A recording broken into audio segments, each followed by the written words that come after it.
We're lucky to be joined at the Plug and Play Festival by Jocelyn Brown right now, who's going to be playing with Soul Persona later on this evening. Thanks very much for joining us right now, guys. First of all, tell me how it came about that you and Jocelyn were going to be playing along with Soul Persona. Well, Soul Persona and I have been together for quite a few years, and Morgan gave me a shout and said, Soul Persona gave me a shout and said, hey, why don't you come on down here and throw down with us? And I said, sure. Yeah, it'd be a joy. Plus, I know the guy that's putting this all on, Billy. He's very close to us, and it's a joy because it's something that matters to everyone, and it matters to me. Yeah, it's a very worthy cause, and it's great that everyone's giving up their time to come down here today. Do you have any either of you, any personal associations with cancer? Yeah. My sister is right now going through therapy. She's having chemotherapy done, and my niece is getting ready to go through radiology. So it's been kind of rampant in my family in a certain kind of a way. But I'm a believer of holistic medicine, alternative medicines, and I believe that there's other ways to deal with this other than such radical ways of dismembering people and taking things out or removing things and giving other kind of helpful things to dislodge the body of toxins and things that could be the reason why these things are there. And I don't believe in cancer. I believe that that's just a figmentation of the mind, because once you're told that you have a dis-ease, they go off on you, and it makes you begin to feel that you have a disease, and you don't. You need to know that this can be radically dealt with in a way that you might not even ever thought of, and you just need the information. You just need the information and the help, and Billy's making that happen. He's helping people to open up and see that going down, and I'm glad to be a part of this. African Revolution earlier on today, we're talking about the mind and how that can heal as well. Yes, that is very important, because the first thing the doctor says is you have cancer. Cancer has become the classic word for dying, so, and I won't survive. And the fear that comes behind that is so tremendous, it's ridiculous. So, we need to first remember that, we're not born to be a fear. We're born to be heroic and strong. So we need folks to plant the seed of strength first, and let us know that if there's a little problem, we see something there, we're going to try and talk about that and handle it in a radical way where you won't feel like as if, I'm going to die.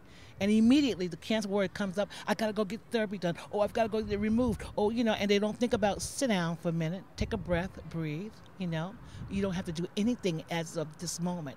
You need to understand what's going on. So let's get some information. Let's find second opinions and third opinions before you make that last opinion, And that's what's going on. And I'm appreciative of the fact that folks are tuning into the mind. Happiness gets rid of diseases.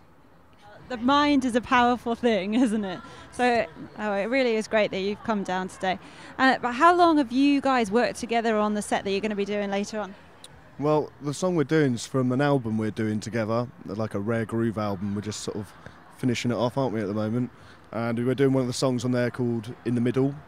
And we've known each other since probably about 2002.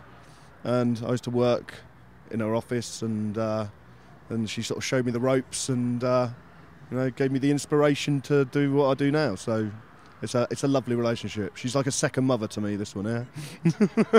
Puts me in line. As every mother should, I think. But what else have you been up to, Jocelyn, lately? Have you been doing a bit of reality something or another? I was just on a soap opera. This was like a soap opera. Pop Star to Opera Star, which was quite an intense little situation there.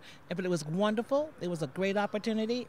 I found another way of dealing with vocals and Robbed. I don't think I was robbed. What I think it was is that, I'm very spiritual, and I believe that when God gives you a journey, you go through that journey as long as you're supposed to be there. And when it's time for you to be removed, you're removed from it, not in question of were you able to, but in question of it's time for it to stop and to go to something else. So I'm grateful for what I received from there, and I'm grateful for all the people I met, and I met some beautiful people, and I'm really grateful that, I'm an elder in the business, and I'm able to say you can never stop learning. Oh, I believe that. I always think that too. Just before we let you go, can you tell everybody at home when they can expect to hear this album that you've been working on? Well, I think we're scheduled for a bit of studio time in sort of August, September, so hopefully before the end of the year. But we should have something nice by then, hopefully. All right, well, we look forward to hearing you later on today. Thanks once again for coming down. It's been lovely talking to you. Thank you very much.